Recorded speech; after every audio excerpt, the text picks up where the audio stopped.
करते हैं। और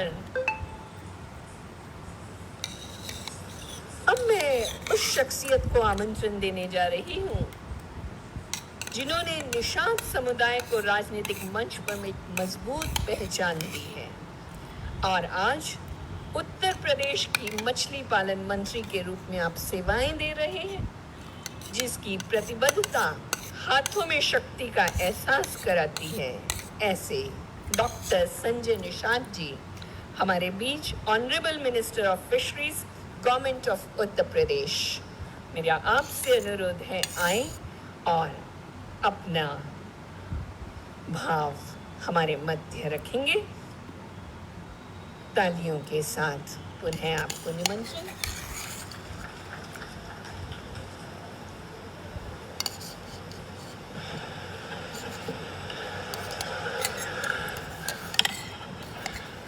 आज के इस विश्व शांति के लिए, विश्व एकता के लिए, मानवता के लिए जो ब्रह्मा कुमारी समिट 2025 हमारे इस कार्यक्रम के सभी आयोजकों को विशेष खासियत के साथ कि दुनिया में आधी आबादी जिसे मातृशक्ति के रूप में जाना जाता है, सृष्टि निर्माता के रूप में जाना जाता है, लेकिन ऐतिहासिक रूप से जो दूसरे के पराधीनता के कारण एक लंबे समय के इस कुरीतियों को तोड़ते हुए एक मातृशक्ति पर आधारित एक शक्ति जो आज के दिन में ब्रह्मा कुमारी के इस अंतर्राष्ट्रीय केंद्र पर हमारे इस कार्यक्रम के मुख्य अतिथि, हमारे अभिभावक श्री अर्जुन राम मेघवाल जी, जो हमेशा जो प्रधानमंत्री हों, चाहे गृह मंत्री हों, चाहे कोई भी कार्यक्रम हो, हमेशा संयोजक के रूप में हम लोगों को कड़ी के रूप में आते हैं। मैं उन्हें आज के इस कार्यक्रम का उनसे अनुमति लेते हुए आज के इस सबसे खासियत है कि राजयोगिनी बी.के. सरला बहन जी, हमारे श्री अशोक चौधरी जो अमूल के चेयरमैन हैं, जिन्होंने अच्छी खासी हम लोगों को एक प्रेरणादायक भाषण दिया है कि किस तरीके से अमूल कार्य कर रहा है इस देश के राष्ट्र के निर्माण में। श्री रमरम चौधरी जी हैं जो लोकसभा सांसद हैं, रागिनी बी.के.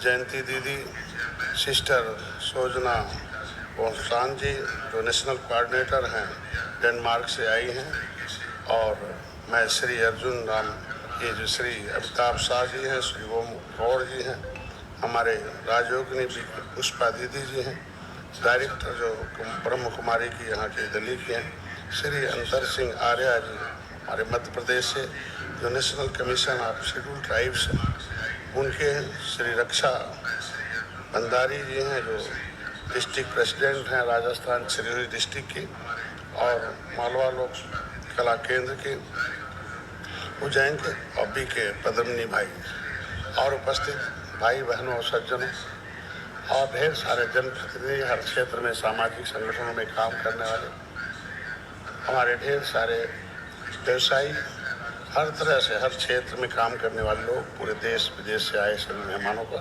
मैं हार्दिक स्वागत अभिनंदन करता हूं और तालियों से सबका स्वागत भी चाहता हूं। आज के दिन में इस केंद्र में आकर अभिभूत हूँ।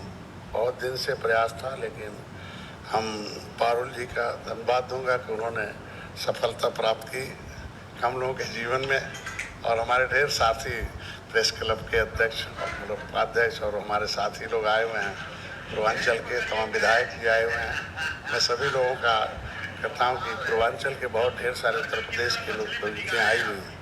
मैं सबका सम्मान करते हुए बोलूँगा कि आज के दिन में अभी कहते हैं कि स्वस्थ इस शरीर को दिमाग चलाता है। चूँकि पेशे से डॉक्टर रहे हैं, मैं लगभग 22 सालों तक चिकित्सा क्षेत्र से जुड़ा रहा, लेकिन चिकित्सा क्षेत्र में जुड़ने के नाते देखा कि देश की जो 60% ऐसी आबादी है जिनके पास भूमि नहीं है, भारत का अगर इतिहास देखा जाए तो बहुत लंबे समय तक भारत आक्रमणकारियों के आक्रमणकारियों के गिरफ्त में भारत रहा है। अब विभिन्न धर्मों, विभिन्न विशेष वर्गों के लोग भारत पर कब्जा जमाए थे और अपने अपने स्तर से अपनी अपनी संस्कृति का प्रचार किया। भारत को जो विकसित भारत था, जो भारत को हम कहते थे कि सोने की चिड़िया थी, इसे विश्व गुरु कहा जाता था। इस विश्व गुरु को जाने के नाते दुनिया के लोग यहाँ आते जाते थे और पढ़ते लिखते थे, लेकिन दुर्भाग्य था कि उन लोगों की जो नीयत थी उसकी वजह से भारत को बहुत लंबे समय तक गुलाम रहना पड़ा। उस गुलामी का जो दंश था उसमें आधी आबादी महिलाओं को झेलना पड़ा, क्योंकि लड़ाई पुरुष लड़ते थे और लड़ने में उन्हें मरना पड़ता था, लेकिन महिलाओं को उसमें ढेर सारा दुश्वारियों का सामना करना पड़ता था। और उसके वजह से धीरे धीरे महिलाओं के ऊपर जो आक्रमण, अब महिलाओं का जो अधिकार था तो उनकी जो शक्ति थी उसको लोगों के अधीन पड़ी रही।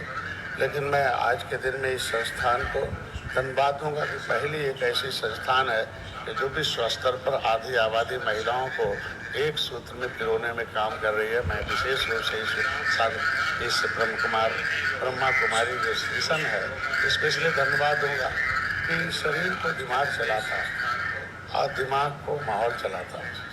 माहौल जब हमारा खराब रहेगा तो दिमाग भी खराब रहेगा, माहौल खराब रहेगा तो शरीर भी खराब रहेगा, व्यवस्था खराब रहेगा, सरकारें खराब रहेंगी। ये राजस्थान में है माउंट आबू।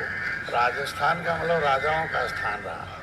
पहले राजा के स्थान पर, यहाँ राजा के स्थान पर लोग राजा कैसे रहे, देश राजा कैसे रहे, राजा के हाथ में हुआ करता था कि व्यवस्था राजा देश की दुनिया को चलाते थे। लेकिन लोकतंत्र की स्थापना हुई कि हर नागरिक राजा कैसे बने, हर आदमी राजा कैसे बने, उसके लिए उस अपने मत के प्रयोग से राजा बनने का अधिकार है।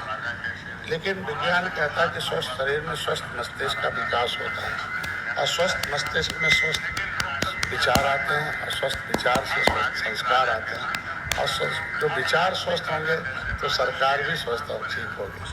लेकिन जब इस शरीर में लगभग 60% ऐसे लोग हैं जो भूमिहीन हैं, तो national survey sample of government of India का रिपोर्ट कहता है कि 83 करोड़ 90 लाख लोग आज के दिन में उनकी जो आय है, खाने की, पीने की, जो उनके रहने की जो व्यवस्था है वो बहुत निचले पावदान पर है। वो बहुत मुश्किल से खाते पीते हैं। मैं अपनी सरकार माननीय मोदी जी को धन्यवाद दूंगा कि उस दर्द को समझा। दुनिया में सबसे पहले ऐसे प्राइम मिनिस्टर आए, चूँकि मंच राजनीतिक नहीं है लेकिन कहना जरूरी है। कहना इसलिए जरूरी है कि सबको जानना बहुत जरूरी है, क्योंकि लोकतंत्र में हम जीते हैं। हर आदमी वोट डालता है, वोट से सरकारें बनती है, सरकार व्यवस्था देती है। कैसी व्यवस्था हमें चाहिए उसके लिए समाज में एकता, समाज में संस्कार का रहना जरूरी है। और संस्कार होगा तो विचार होगा, और विचार होगा तो व्यवहार होगा, और व्यवहार हो तो सरकार सही बनेगी, और सरकार सही चलेगी तो हमारे देश का फिर से निर्माण होगा, फिर से भारत सोने की चिड़िया बनेगी। तो इसमें आया कि देश में ऐसे प्रधानमंत्री नरेंद्र मोदी हैं कि दुनिया के हितों की चर्चा करते, जो आज के दिन में इस ब्रह्मा कुमारी का मिशन है कि हम विश्व स्तर पर शांति लाएं, एकता लाएं। तो अभी जो चंडीगढ़ की यूनिवर्सिटी है जो रैंक में आई है, उसने एक रिसर्च सेंटर खोला था। उस रिसर्च सेंटर में आया कि भाई दुनिया के प्रधानमंत्री और भारत के प्रधानमंत्री में क्या अंतर है।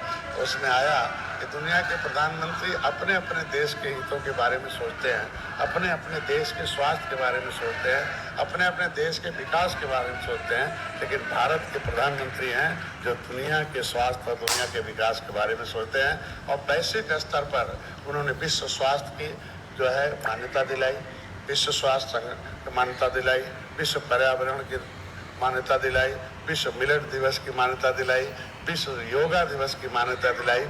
योगा मतलब है कि हमारे शरीर में अगर योग जाग गया तो सभी रोग एक हो जाएंगे, और योग होगा तो आगे बढ़ेगा ये प्रधानमंत्री। दूसरा बिंदु रिसर्च में उसने आया कि दुनिया के प्रधानमंत्री जो कहते हैं और उसमें से बहुत कम ही लागू कर पाते हैं। भारत के जो प्रधानमंत्री हैं वो दुनिया में सब जो कहते हैं वो पूरा करते हैं। तो आज के दिन में इस विश्व शांति के एकता के मिशन में स्वस्थ शरीर का रहना बहुत जरूरी है। और स्वस्थ शरीर, स्वस्थ मस्तिष्क, स्वस्थ विचार आए, उसके लिए कार्यक्रम आयोजित है। और ये मिशन हमको लगता है जब भी मिलती हैं हमारी बहनें, हमारी दीदियाँ मिलती हैं, हमेशा हम हर त्योहारों को मिलती हैं, तो जो भारतीय संस्कृति नष्ट हो गई थी उसमें आज ये जो है, आज इस ब्रह्मा कुमारी मिशन का जो अभियान है, हमको लगता है फिर भारत विश्व गुरु बनेगा, फिर महिलाओं को चरम सीमा पर आएगा, फिर कैसे पहले महिलाएं पूजी जाती थी, फिर महिलाओं को आगे आके जाने जो व्यवस्था दी गई है उसमें यह है। मैं सभी लोगों से उम्मीद रखता हूं कि महिलाओं को आगे किया जाए, इस मिशन को आगे बढ़ाया जाए और हर गाँव तक पहुँचाया जाए और गाँव की जो लोगों को जोड़ा जाए, महिलाओं को आगे करके उनके बच्चों को संस्कार लाया जाए, सभी लोगों के अंदर संस्कार भरे जाएं।